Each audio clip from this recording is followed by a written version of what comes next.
दिवाली कब है, दिवाली किस दिन मनाई जाएगी, दिवाली का मुहूर्त क्या होगा, ये सब लेकर इन सब बातों को छोटी-छोटी बातों को लेकर हमारे मन में बहुत सारी समस्याएँ उत्पन्न हो जाती हैं। अब बात ये उठती है कि दिवाली किस दिन मोरी दिया होता है, किस दिन छोटी दिवाली की पूजन होगा और किस दिन जो है बड़ी दीपावली, शुभ दीपावली जिस दिन राम जी घर आए थे उसका पूजन होगा। देखिए, जो दीपावली होती है वैसे तो हम जानते ही हैं कि इस दिन जो है श्री राम जी जो हैं अयोध्या वापस आए थे, इसीलिए दिवाली मनाई जाती है घर-घर और ये एक खुशियों के त्योहार के रूप में मनाया जाता है। और दूसरी तरफ से हम ऐसे भी कह सकते हैं कि सनातन धर्म में जितने भी फेस्टिवल हैं, उनमें सबसे ऊपर दिवाली को रखा जाता है। अब देखिए, दिवाली का शुभ आगमन कैसे होता है, क्यों होता है, इसके पीछे कारण क्या था? ये तो आपने रामायण में देखा ही होगा। बट एक बहुत छोटी-सी बात है कि जब हम दिवाली की पूजा करते हैं, तो आपने नोटिस किया होगा कि आप उसमें माँ लक्ष्मी की पूजा करते हो, गणेश जी की पूजा करते हो, माँ सरस्वती की भी पूजा करते हो और कुबेर देवता की पूजा करते हो। अब इसके पीछे विधान क्या होता है? देखिए, दीपावली, दीपों का त्योहार मतलब दीप के बिना तो आप किसी चीज़ की बारे में सोच ही नहीं सकते। दीपावली के नाम से ही इस बात का हमें पता चल जाता है। अब दीपावली का मुहूर्त कब है? देखिए, वैसे तो जो दीपावली है, वो 31 दिसंबर को ही शुरू हो जाएगी, वो भी शाम को 3:57 से। क्योंकि अमावस्या जो है इसी दिन से शुरू हो रही है 3:57 से, तो इसी दिन जो है दिवाली का शुभारंभ हो जाएगा। और ये जो रात होती है अमावस्या की रात, ये बहुत इम्पोर्टेंट होती है और ये जो दिन है अमावस्या का, ये नेक्स्ट डे 6/54 तक जो है इसका मुहूर्त रहेगा दिवाली का। तो आपको उसी मुहूर्त में ही अपना दिवाली का पूजन करना है। दीपावली के पूजन में आपको किन-किन चीज़ों का ध्यान रखना है, ये बहुत ज़रूरी है। देखिए, जब भी आप अपने घर में दिवाली का पूजन करते हैं, तो दिवाली के पूजन से पहले सबसे पहले जो शुरुआत होती है, वो होती है मोरी दिए से। मोरी दिया जो कि घर की चौखट के पास जहाँ पर आपकी पानी निकासी की जो नाली बनी होती है, वहाँ पर रखकर उसकी पूजा की जाती है। सर्वप्रथम हम वहीं से ही दिवाली का पूजन शुरू करते हैं। इस दिन जो है हम हाथ में जो अपनी प्लेट है उसमें थोड़े से खील, बताशे रखकर और एक दिया जलाकर और घर के सभी मेंबर वहाँ पर बैठकर पूजा करते हैं। इसे हम मोरी दिया कहते हैं। ठीक है? इसके बाद जो होती है छोटी दिवाली होती है। छोटी दिवाली का मतलब होता है कि अब जो आप दिवाली मना रहे हो वो 31 दिसंबर को जैसे आपको पता है, हमेशा क्या होता है 2 दिवाली होती है। छोटी दिवाली, एक बड़ी दिवाली। मेन दीपावली को ही लोग महत्व देते हैं बट क्योंकि छोटी दिवाली का मतलब होता है कि अमावस्या जो शुरू होती है शुरुआती दिनों में, उस शुरुआत के समय में आप वो दिए जलाकर अपने श्री राम जी को आराध्य देव जी का पूजन कर रहे हैं, उन्हें घर बुला रहे हैं, माँ लक्ष्मी जी, गणेश जी का और कुबेर जी, सरस्वती माँ का आह्वान कर रहे होते हैं। तो इस दिन आप अपने घर में 11, 21 या 31 दिए ज़रूर जलाएँ। मतलब जो भी आपको सही लगे, जितने भी आपके घर में जलाए जाते हैं, कम से कम इतने दिए होने चाहिए। अब बात आती है बड़ी दिवाली के पूजन की, जिसे हम मेन दीपावली कहते हैं। जी हाँ, जो बड़ी दिवाली होती है ना, उसके पूजन में बहुत ध्यान रखना होता है। सबसे पहले तो आप एक बात हमेशा याद रखिएगा कि आप अपने घर में मिट्टी के गणेश लक्ष्मी जो है लेकर आएँ, गणेश, लक्ष्मी, सरस्वती जी की फ़ोटो लेकर आएँ। ऐसा क्यों कहा जाता है? क्योंकि जो मिट्टी होती है ना वो बहुत शुभ होती है और उसी मिट्टी से पुनर्निर्माण फिर से किया जा सकता है। अब आपको एक चीज़ ध्यान रखनी है कि मिट्टी के ही दिए जैसे आप जलाते हैं ठीक उसी तरह से आपको मिट्टी के गणेश, लक्ष्मी और सरस्वती जी साथ में लेकर आने हैं। देखिए, क्योंकि क्या होता है ना, आप जितना भी पूजन करते हैं ना उसमें बहुत से लोग ओनली गणेश, लक्ष्मी जी को ही पूजन में शामिल करते हैं बट क्योंकि सरस्वती के बिना वो पूजा पूर्ण नहीं हो पाती और बहुत से लोगों को इस चीज़ की नॉलेज नहीं होती है, तो वो ओनली गणेश लक्ष्मी जी को लेकर आ जाते हैं। तो आप साथ में गणेश लक्ष्मी जी और सरस्वती की प्रतिमा जो मिट्टी की बनी हुई हो खास तौर पर आप उसे लेकर आएँ। अब घर के लिए सबसे शुभ जो होते हैं गणेश लक्ष्मी जी में आप कोशिश कीजिए कि जब भी आप अपने घर में लक्ष्मी जी, गणेश जी और सरस्वती जी की फ़ोटो लेकर आएँ या उनकी जो प्रतिमा लेके आएँ या मिट्टी की लेकर आएँ, तो वो बैठी हुई अवस्था में और गणेश जी की जो सूंड होती है ना, वो खास तौर पर राइट हैंड साइड की तरफ टर्न करती हुई हो। ऐसा इसलिए कहा गया है क्योंकि अगर आप इस तरह की प्रतिमा घर में लेकर आते हो तो आपके घर में मंगलमय होगा। लक्ष्मी जी जो है हर समय आपके घर में रहेंगी, आपके घर में कभी धन संपदा की कमी नहीं। अब बात करते हैं हमने गणेश जी की ऐसी प्रतिमा लाने को क्यों कहा है। देखिए गणेश जी की ऐसी प्रतिमा लाने के लिए एक बहुत बड़ा रहस्य है। इसके पीछे ये होता है कि मान लीजिए बहुत से लोगों के घर में कलेश रहता है, कई बार घर में बहुत सी प्रॉब्लम आ जाती है और इन सब समस्याओं को सुलझाने के लिए जो है गणेश जी को सर्वप्रथम आदरणीय रखा गया। अब माँ सरस्वती आप कहेंगे सरस्वती जी को साथ में क्यों लेकर आ रहे हैं? तो सरस्वती देवी जो होती हैं, वो विद्या की देवी होती हैं, बुद्धि देने वाली होती हैं, इंसान का मानसिक, शारीरिक विकास, सोच, समझ सब कुछ सरस्वती देवी हमें देती हैं। तो यही कारण होता है कि जब भी लक्ष्मी जी का पूजन होता है, तो गणेश, लक्ष्मी और सरस्वती तीनों के विराजमान होने पर ही जो है दिवाली का पूजन होता है। और कुबेर जिसे धन का देवता कहा जाता है क्योंकि देखिए कुबेर जी को अगर आप अलग से नहीं लेके आ सकते तो आपकी नॉलेज के लिए बता दूं कि आप जो है अपने घर में एक ऐसी पोटली का सिस्टम बनाएं कि जिसमें हर साल आप एक सिक्का बढ़ाएं। आपकी श्रद्धानुसार है ये, आप चाहे उसमें चांदी का सिक्का रखें या पुरानी कोई अशर्फी अगर आपके पास है पुराना कोई सिक्का जो है हर साल उसमें एक सिक्का बढ़ाते चले जाइए। ऐसा करने से जो है लक्ष्मी आपके घर में कलेक्ट होनी शुरू हो जाएगी। कहने का मतलब ये है कि लक्ष्मी जी का ठहराव आपके घर में हो जाएगा। ये वो ठहराव होता है जो बहुत ज़रूरी होता है और इसीलिए माँ लक्ष्मी जी की पोटली बनाई जाती है। अब आप कहेंगे माँ लक्ष्मी जी की पोटली बनाने के लिए आपको क्या करना होगा? बहुत कुछ नहीं करना। छोटी-सी बात आपको ध्यान रखनी है कि आपको 7 हल्दी की गाँठ लेनी है और उसी में ही जो है आप अपना जो भी चांदी का सिक्का या कोई और सिक्का जो है आप जैसे कि पुराने ज़माने का कोई सिक्का होता है वो रखना चाहते हैं या फिर कुछ पैसे 10-20 रुपए जो भी आप रखना चाहते हैं, जो आपकी श्रद्धा है उसको उस पोटली में रखिए और जिस दिन आप लक्ष्मी का पूजन कर रहे होते हैं उस दिन पूरी रात उसको खुला वहाँ पर लक्ष्मी जी के पूजन के पास आह्वान के तौर पर रखें। अब बात करते हैं कि पूजन किस प्रकार करना चाहिए। जी हाँ, सबसे ज़रूरी विधि होती है कि कभी भी कोई पूजा जो होती है ना वो बहुत इम्पोर्टेंट होती है। अब पूजा करने का सही तरीका क्या होता है? देखिए सबसे पहले तो आप अपने मंदिर को बहुत अच्छे से साफ कीजिए। अब आप जो है अगर आपका मंदिर जो है नॉर्थ डायरेक्शन में है, जी हाँ, मैं साथ-साथ वास्तु के अकॉर्डिंग भी आपको बहुत कुछ बताती जाऊँगी। नॉर्थ डायरेक्शन में अगर आपका मंदिर बना हुआ है, तो आप पूरे मंदिर में नीले रंग का वस्त्र बिछाइएगा और बहुत ही साफ-सुथरा होना चाहिए और उस पर थोड़ा-सा गोटा लगा दीजिएगा चारों साइड के जिससे कि वो जो है मंदिर आपका बहुत ही खुशबूदार और चमचमाता हुआ नज़र आए, उसमें थोड़ा-सा इत्र स्प्रे कर दीजिएगा आप, ठीक है? अब अगर आपका मंदिर साउथ डायरेक्शन के अंदर बना हुआ है, तो आप रेड कलर का कपड़ा यूज़ कीजिएगा। ऐसा करने पर भी जो है आपका जो धन संपदा का जो सिस्टम है वो बना रहेगा। जी हाँ, क्योंकि बहुत बार ऐसा होता है कि हमारा नॉर्थ डायरेक्शन या नॉर्थ ईस्ट डायरेक्शन में मंदिर नहीं हो पाता है।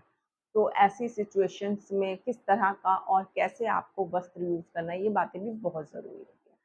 चलो ये तो हो गई वस्त्र की बात, अब हम बात करते हैं पूजन में हमें क्या-क्या करना है। जी हाँ, देखिए पूजा करते समय आपके पास गेंदे के फूल होने चाहिए, सफ़ेद रंग के फूल होने चाहिए माँ सरस्वती जी को अर्पण करने के लिए और कमल का फूल जो है बहुत इम्पोर्टेंट होता है, इस समय पूजन के समय जो है हम जब लक्ष्मी जी की पूजा कर रहे होते हैं, गणेश, लक्ष्मी, सरस्वती जी की, तो क्योंकि माँ लक्ष्मी जो होती हैं वो कमल के फूल पर विराजमान होती हैं, तो इसीलिए जो है आप इस समय और माँ सरस्वती भी कमल के फूल पर ही विराजमान होती हैं।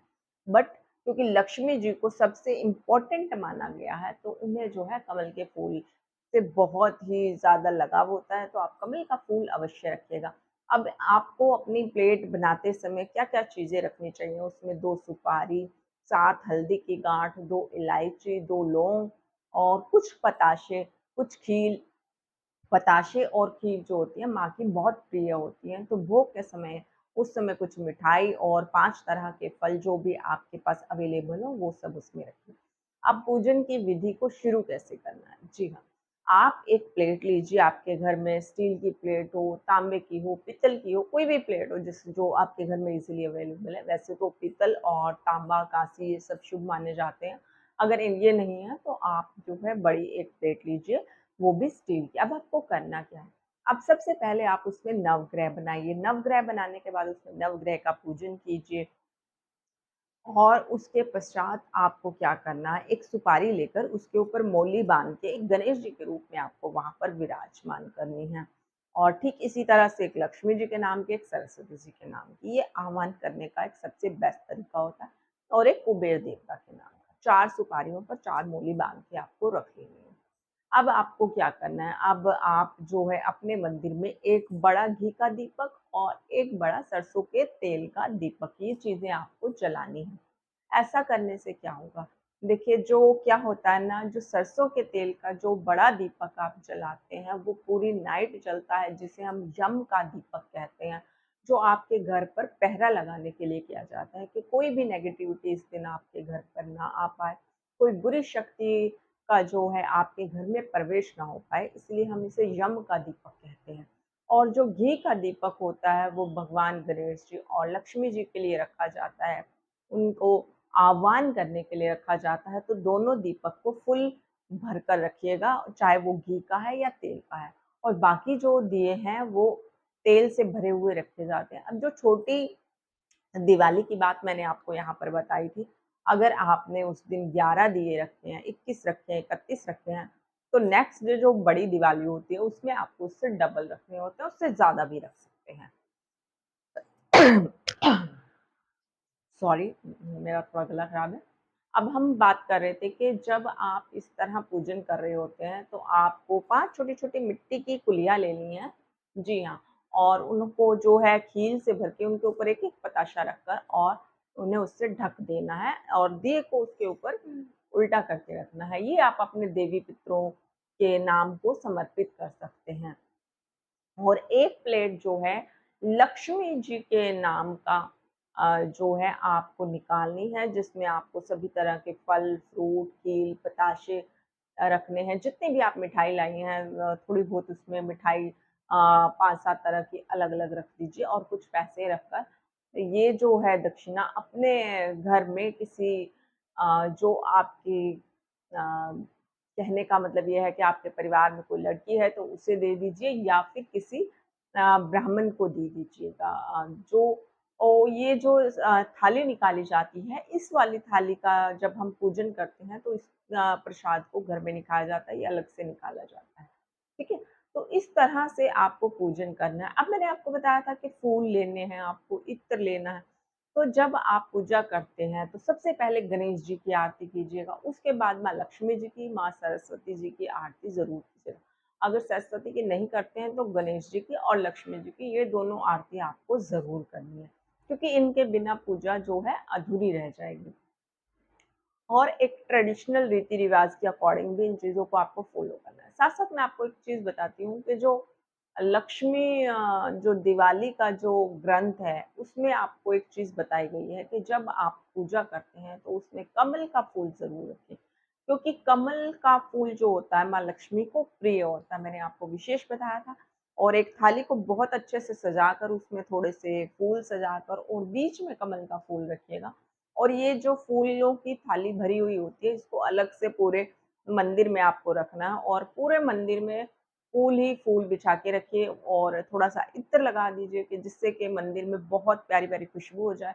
और अपने घर के मुख्य द्वार पर, किचन पर जो होते हैं ख़ास तौर पर और जहाँ आपका मंदिर है, वहाँ पर जो है लक्ष्मी चरण, चाहे तो आप प्लास्टिक के या तांबे के या पीतल के लाकर लगा सकते हैं या फिर अपने हाथों से कुमकुम के बना सकते हैं। हाँ, अगर आप कुमकुम के बनाते हैं या रोली के बनाते हैं तो वो बहुत ही शुभ माने जाते हैं।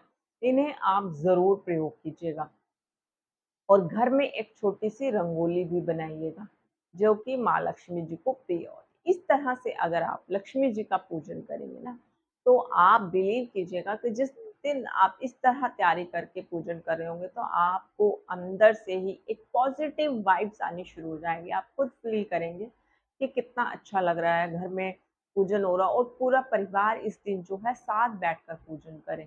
और एक पंचामृत आपको ज़रूर बनाना है। पंचामृत बनाने के लिए आपको कच्चा दूध, गंगा जल, तुलसी का पत्ता, शहद, दही और साथ में घी, इन चीज़ों से आपको पंचामृत बनाना है और पूजन के समय ये पंचामृत जो है अपने मंदिर में रखिएगा और उसके पश्चात जब आरती हो जाए, पूरा परिवार जब आरती कर ले, पूजन कर ले और घर में सब दिए-विए लगा लें, तो उसके पश्चात जो है इस भोग को ग्रहण कीजिएगा। क्योंकि पंचामृत के बिना जो है किसी भी तरह की जो पूजा होती है वो पूर्ण नहीं हो पाती, क्योंकि ये एक तरह का भगवान का प्रसाद माना जाता है और आप सभी परिवार में जितने भी मेंबर होते हैं इस को ग्रहण कीजिएगा।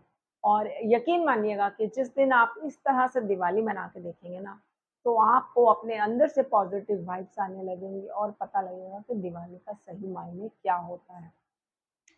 और इसके अलावा कोशिश कीजिएगा कि अपने घर में रामायण का पाठ करने की कोशिश कीजिएगा। इसके पीछे एक विशेष कारण है जो मैं आपको कह रही हूँ। क्या हो गया ना कि आजकल हम जो भागदौड़ भरी हमारी ज़िंदगी है उससे हम लोग ऊब चुके हैं और थक चुके हैं, परेशान हो चुके हैं और ऐसे में जो होता है जब आप इस तरह के ग्रंथ को पढ़ते हैं, समझते हैं, देखते हैं, अपने परिवारजनों के साथ बैठ के करते हैं तो आपको पता लगेगा कि किस कारण से दिवाली मनाई जा रही है, क्या कारण है और क्या कुछ घटित हुआ था। क्योंकि जो बातें हैं वो सिर्फ़ कहने से नहीं होती, उन्हें समझने के लिए, देखने के लिए एक इंसान को अपना नज़रिया चाहिए होता है। आप एक प्रथा को पकड़ के मत चलिए, आप साथ-साथ उसे समझने की कोशिश कीजिए। और अगर आप जो है, क्योंकि एक दिन में रामायण पूरी नहीं हो सकती, 24 घंटे की लगा के सभी फैमिली मेंबर बैठकर उसे पूरा नहीं कर पाते हैं, तो अगर हो सकता है, तो आप 1 पेज, 2 पेज, 3 पेज जितना आपको ठीक लगता है, उतने आप रामायण के पाठ को शुरू कीजिए और इसका पूजा पाठ करते समय डेली जो है 1-2 पेज आप पढ़ेंगे तो आपको पता लगेगा कि रामायण में क्यों बताया गया और क्या-क्या घटित हुआ था और किस कारण से हम दिवाली को मना रहे हैं। देखिए, ये तो सबको पता है कि ये बुराई पर अच्छाई के प्रतीक के लिए मनाई जाती है। लेकिन इसके पीछे सही मायनों में जो कारण है, जो श्री रामचंद्र जी हैं 14 साल के बाद अपने घर लौट कर आए थे और आप बिलीव नहीं करेंगे, पूरी अयोध्या नगरी 14 साल तक जो है शोकाकुल में डूब गई थी और उस शोकाकुल से बाहर निकलने का वही एक समय था जब श्री राम अपने घर लौट के आए थे। तो पूरी अयोध्या नगरी को दीपक से सजाया गया था और उसी दिन से ही दिवाली मनाई जाती है। शुभकामनाएँ मेरी तरफ से आप सबको और दिवाली की बहुत-बहुत शुभकामनाएँ।